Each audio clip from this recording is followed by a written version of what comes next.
Northwestern Railway had just been formed. The expansive line, reaching from Vickerstown to the end at Tidmouth, was going through a tough few years. The line's first two engines were too small to handle the workload. As such, the board of directors had brought many more engines on loan from other railways to help. And I'm sorry to say, frictions existed as the loaned engines treated the resident engines quite poorly. Oi you, take me coaches and up to it. Up to it yourself. I'm getting this train ready. Thomas scoffed. Typical little shunter. No sense of duty. Late again. I thought you were supposed to be an express engine. Another engine wheezed as Edward clanked into the station. Don't blame me. It was a faulty signal. Edward huffed, out of breath. Of course, it's always something else. You wouldn't have this kind of mess on the GER if the board of directors had any sense of progress. They'd allow head office to oversee everything. Another engine was a large Clawton from the LNWR. This engine had glistening red paint with black side plates. This engine, named Afton, was more picky about the kinds of coaches he was given. He saw all the old single-axle Victorian rolling stock as relics. Like the other visiting engines, he was absolutely appalled at the idea of pulling goods trains, because to see a grand engine such as him doing so was an insult. One morning, Afton huffed into the station. He was to be pulling the local stopping service today. But as he neared the station, he hissed angrily as he saw the coaches he'd been given. He was given the small single-axle coaches. While they were painted in the NWR cream and dark green, they were smaller and older than the bogie coaches given. What's this? I'm pulling this ghastly groaning train today? The indignity of it all! Just be happy you have a train to pull at all. Thomas hissed as he pushed the coaches up. I've had to hunt the yards for extra coaches. Then you can jolly well take these coaches away and bring me some proper coaches. I'm busy. Take them or leave them. Thomas huffed and hurried away into the yards before Afton could say anything more. Come on, old boy. Let's get this over with. Afton's driver sighed. The coaches groaned as Afton backed up to them. They had heard what Afton had called them and were not happy. Who is this rude engine? Asked the lead coach. An improper engine if he's pulling us, said another. I'd rather be pulled by Edward, or even Thomas. At least they are proper engines who know how to treat coaches right, the brake coach added. Shut up! I am a proper engine. Better than Tiny Thomas or Old Iron Edward. Now come along. The guard's whistle blew, and Afton huffed out of the station in a rage.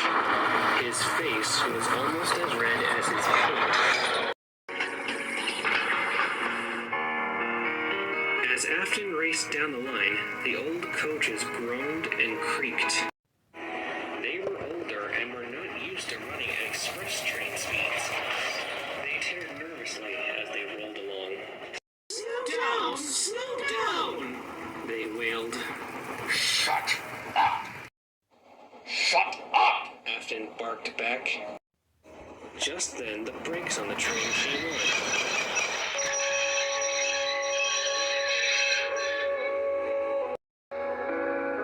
Afton stopped suddenly on the viaduct, grumbling dreadfully.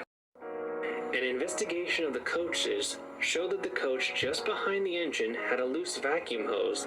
While the crew set about fixing the problem, Afton fumed angrily. He thought the coaches were doing that on purpose, making him late. Eventually, the brakes came off and the train puffed away. When Afton arrived at the last station, the big red engine hissed mournfully as he moved around the yard to shunt his own coaches away. The coaches tittered grumpily as he did so. "At last, the journey is over," one said. "I felt like my windows were going to fall out," said another. "At least you two were further away from him than I was. I had to endure his groaning all the way here," said the lead coach. It would have been better if you'd not decided to hold me up, you rotten old antique. What? You blame me for that? That was your fault. Oh, the other one, you horrid thing.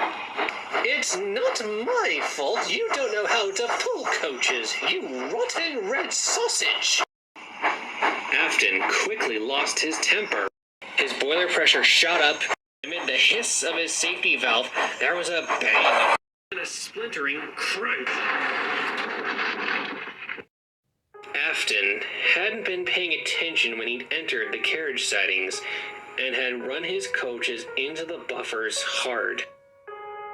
The buffers were bent and broken, but they were not the most damaged. That honor belonged to the coach behind Afton's tender.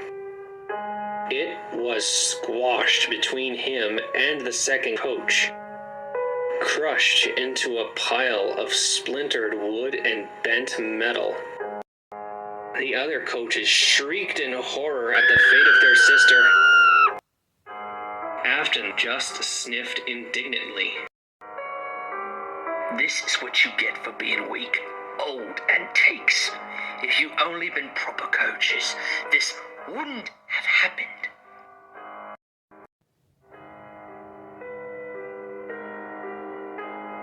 The directors were not happy with Afton's carelessness. One of them, a man named Topham Hatt, spoke the most severely. "If you were our engine, I'd send you away." Afton just sniffed. He didn't care at all. He watched as the broken coach was loaded into some trucks to be taken away. The other coaches were silent during the whole process. After a while, Afton just smirked and backed away to the sheds to rest.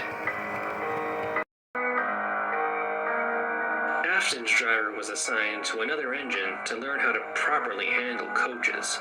And Afton himself was shut up in the shed for a few weeks before the directors allowed him to pull trains again. The other visiting engines were the only ones to show any sympathy for his careless handling. During his stay in the shed, a new train was offered by the Northwestern Railway.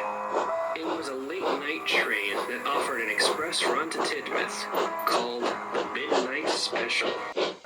The bigger tender engines enjoyed the job immensely. The idea of a non-stop run from one end of the island to the other under the stars made them feel very important. Soon, it was Afton's turn to pull the Midnight Special. About time I had a named train of my own to pull, and with proper coaches, and no less. The only thing better would be the express, he said loudly. The other engines just groaned. They ignored the big red engine's boasting until he left the shed. Afton puffed into the station, bubbling with excitement as he coupled up to the lead coach. He was so excited that he never looked back once at the rank of coaches he was pulling. No one noticed the coach closest to the engine didn't belong in the consist.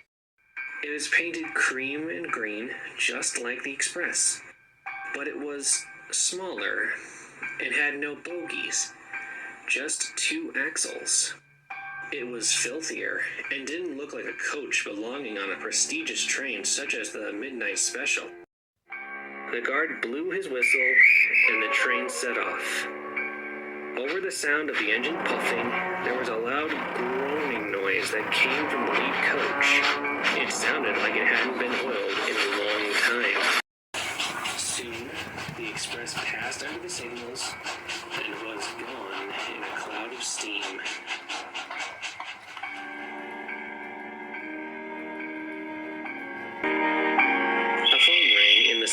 box at Kelsthorpe Road. When the signalman answered it, it was a call from the signalman at Kildane. He wanted to know if the midnight special had passed through to check that the system was still operating. The Kelsthorpe signalman said he'd received a bell from the Crovansgate signal box a long time ago, but the express hadn't come yet. He checked his watch. The express was running half an hour behind. Just before the signalman could hang up the phone to call Crovansgate to send a work train to check the line, there was a knock at his door. He opened it to see the midnight special's guard standing there, panting heavily. "Have you seen our engine?" he asked. "What engine? No engine's passed by my box for over an hour." The guard then went pale. That's not possible. You must be mistaken. I've just come from the midnight special, and I've not seen our engine anywhere. I swear on me mother's head, no train puffed past this signal box. I would have seen it. Come on, man, you're speaking all kinds of rubbish. I am not. Our entire train is missing its engine, like it's disappeared into thin air. Come on, mate, have a cup of tea and explain what you're trying to say.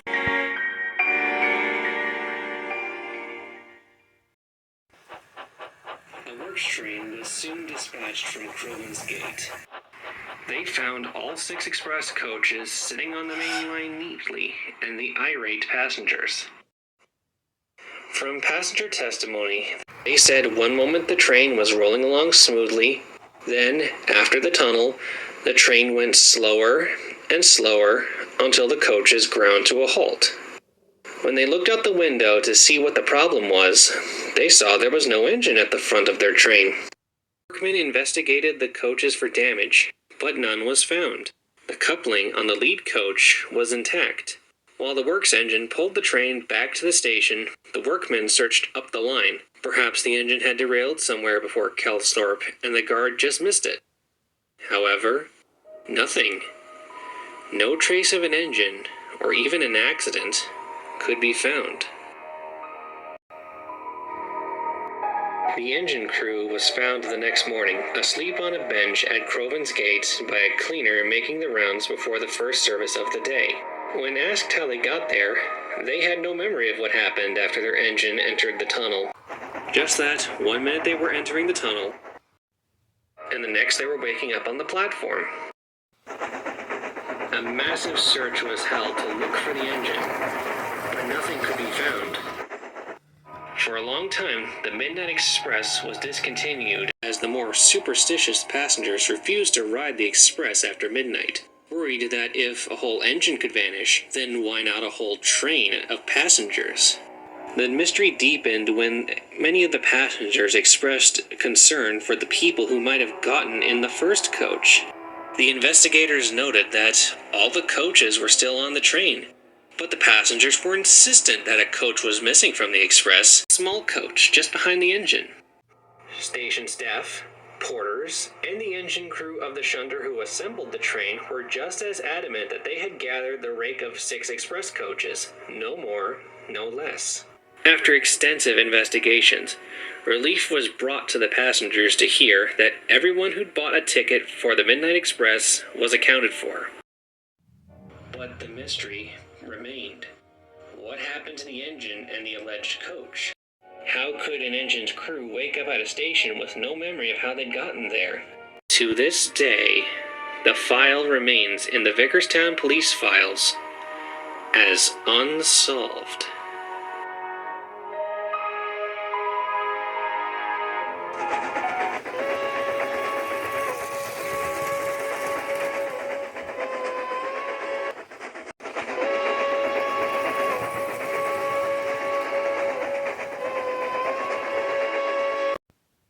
It was Halloween on the island of Sodor.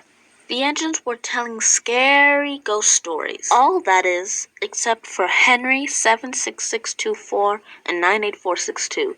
The 2 spiteful engines had to take a late freight train. I hope you don't fall victim to Timothy, sniggered Winston. Who is Timothy? Asked Thomas. I'm surprised you don't know who Timothy is, Thomas. Your brother? Thomas gulped. Edward laughed. Do you think they're ready to hear it? He chuckled. I think so, said Winston, trying to contain his laughter. Pwah! You silly engines won't be able to scare me. Well, since you're the scariest thing we've ever seen, and you're running on this railway, I think we should be immune to this scary story. And this was the story Winston told them. This took place around when Edward and Thomas first arrived. Once upon a time, there lived a little engine named Timothy. He was loaned from the London-Brighton South Coast Railway. He was a cheerful engine, and he was painted white and numbered 0. He mainly worked on passenger trains, along with Edward. But despite the fact that he was kind, he was also an experiment alongside Thomas, but he was the first experiment. This also made him rather unhinged. He was prone to having temper tantrums. Whenever he didn't get his way, he would take his anger out on the loads that he pulled. His volatile temper surprised the other engines. Well, all except for Winston. I've seen this before, he said. He'll grow out of it soon. I mean, he's a wise engine. Maybe his temper will pass. I'm sorry to say it didn't pass. It definitely did not pass. One fateful day, Sir Topham had asked him to collect some tankers. He didn't want to, so he banged straight into them. One of them were fuel tankers, and he sat them flying right into the bunkers. It was an awful sight. It was kind of implied that he did this way because of the abuse of the controller. You would hear him yell at Timothy and say, "If you screw up one more time, I'm gonna sell you for scrap." Until one fateful night when he allegedly said that he wanted to make up for his awful behavior, which was most out of the ordinary. As usual, he came to the station, whistled, "Get in quickly, please." The people got in, the guard blew his whistle, and then he left.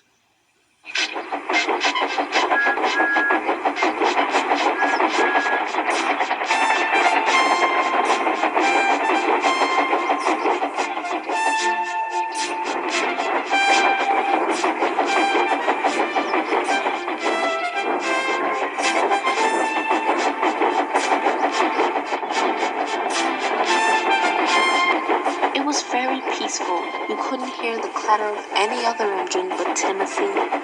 The wheels of the coaches were just rattling. The passengers were quiet. The owl was hooting. The sky was clear. There wasn't a single cloud in the sky. Until there was an old bridge that all engines had to be careful on. In the distance. "All right, Timothy," said the driver. "You have to slow down now." But Timothy didn't reply. His wheels just started to spin faster and faster and faster. The heavy coaches were beginning to push him along. "Timothy, what do you think you're doing?" said the driver. Until Timothy responded, "I can't stop," he said aggravatedly. The viaduct was coming nearer and nearer. The coaches were rattling in fear, until the driver said, "Timothy, this is your last chance. Stop, now, before it's too late." But Timothy didn't respond. His wheels just kept spinning, until the driver lost patience. "That's it, Timothy, we tried." He reached out and told the guard to apply the brakes on the coaches. The coupling broke and the coaches grounded to a halt. As for Timothy, well, he wasn't so lucky. Timothy's driver, fireman, and all of the passengers and the guards were safe, but Timothy wasn't. His face was subsequently crushed by a stone pillar. It's a shame.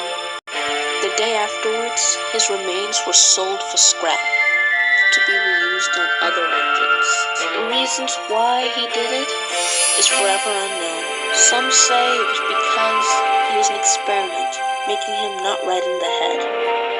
Others would say it's because of the controller. His abusive ways twisted his mind.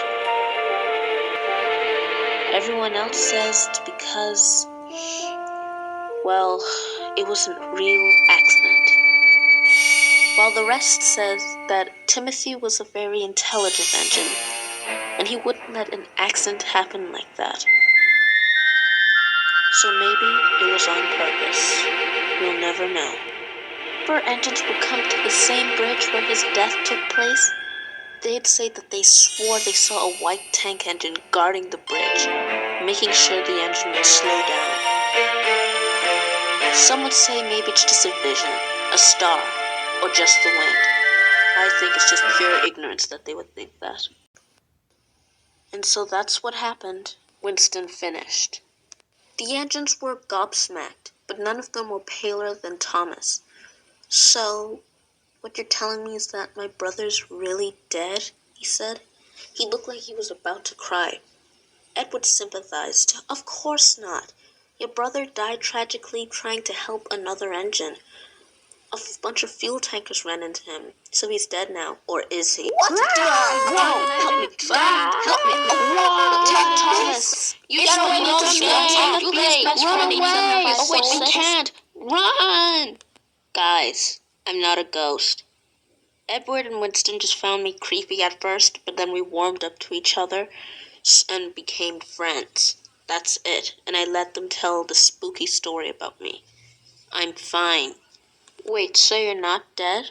Asked Thomas. Oh, Thomas, as long as you keep me in your heart, I will always be alive. Always. Now, if you'll excuse me, I need to go pull a passenger train tonight. I hope nothing bad goes wrong. The engines didn't know whether they saw a ghost or a vision, or if it was the real character, but they thought it would just be best just to leave it alone.